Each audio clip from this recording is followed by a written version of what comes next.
जय मसीह की दोस्तों, यूहन्ना रचित सुसमाचार 10 अध्याय 11 पद में प्रभु यीशु कहते हैं, अच्छा चरवाहा मैं हूँ। अच्छा चरवाहा भेड़ों के लिए अपना प्राण देता है।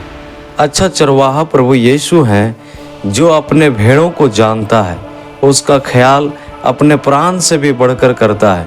वह जानता है कि कौन सा भेड़ कैसा हालात में है। कुछ भेड़ बीमार है, कुछ भेड़ कमज़ोर है, कुछ भेड़ खतरा में गिरा हुआ है और कुछ भेड़ के पीछे शैतान लगा हुआ है और कुछ भेड़ भटका हुआ है।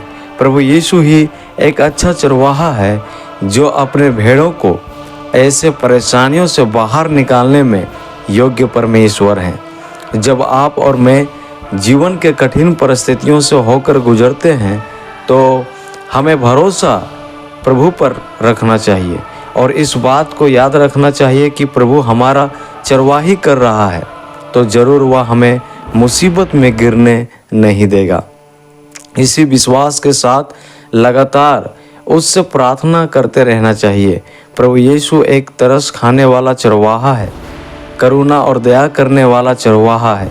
जब उसने देखा कि हम भेड़ लोग जब अपने गुनाह और अपने अपने मार्ग में भटक गए थे, तब उसने हमें अपने प्राण देकर छुड़ाया और हमें नया जीवन दिया।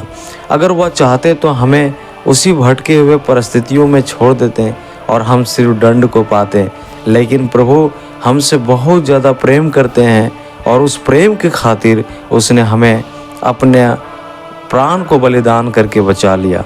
यशायाह की किताब 53 का 6 पद में कहता है, हम तो सब के सब भेड़ों के समान भटक गए थे, हम में से हर एक ने अपना अपना मार्ग लिया और यहोवा ने हम सबों के अधर्म का बोझ उसी पर लाद दिया।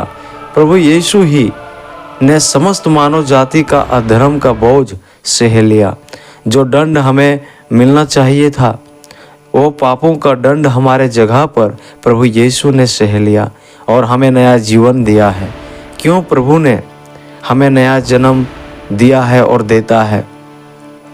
इसलिए कि हम इस अंधकार भरा संसार में धार्मिकता का जीवन को बिताएं, एक ज्योति बनकर चमके, ताकि अंधकार में पड़े लोगों को रोशनी लगे और हर बुराई से छोड़कर मन फिराए और प्रभु पर विश्वास करके अनंत जीवन पाए।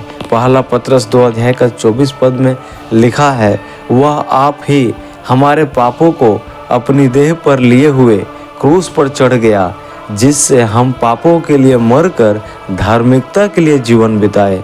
उसी के मार खाने से तुम चंगे हुए। आज बहुत ही दुख की बात है, कई ऐसे विश्वासी भाई बहन लोग हैं जो अपने सच्चे और अच्छे चरवाहा से भटककर इस अंधकार के चरवाहा के पीछे चल पड़े हैं, जो संसार का मजा का लालच दिखाकर कई का आत्मिक जीवन को बर्बाद कर रखा है। उस भटकाव से बाहर निकलकर आइए और पश्चाताप कीजिए, ताकि आप हृदय में शांति और परमेश्वर का जीवन आप में दिख सके और उसके आशीष का आनंद में रह पाएँ। इस बात को कभी ना भूलें मेरे भाइयों और बहनों, कि प्रभु ने हमारे लिए क्या किया है। प्रभु ने हमें इस संसार में जीवन जीने के लिए एक उद्देश्य दिया। उस उद्देश्य और अपने आत्मिक वरदानों को पहचानिए। भजनकार 23 का 1 में, यानी कि भजन संहिता 23 का 1 में कहता है, यहोवा मेरा चरवाहा है, मुझे कुछ घटी ना होगी। हम अपने जीवन के सारे चिंताओं में इस वचन के सामर्थ्य को याद रखें। संकट, क्लेश, दुख, बीमारी, कमी, घटी आना तो तय है, परंतु जब हम इस वचन को हृदय से विश्वास करेंगे और इसके सामर्थ्य को समझेंगे, तो हमें प्रभु पर भरोसा करने में मदद मिलेगा और हम परमेश्वर के अद्भुत आशीष को भी प्राप्त कर पाएंगे। इस वचन को सुनने के लिए बहुत बहुत धन्यवाद।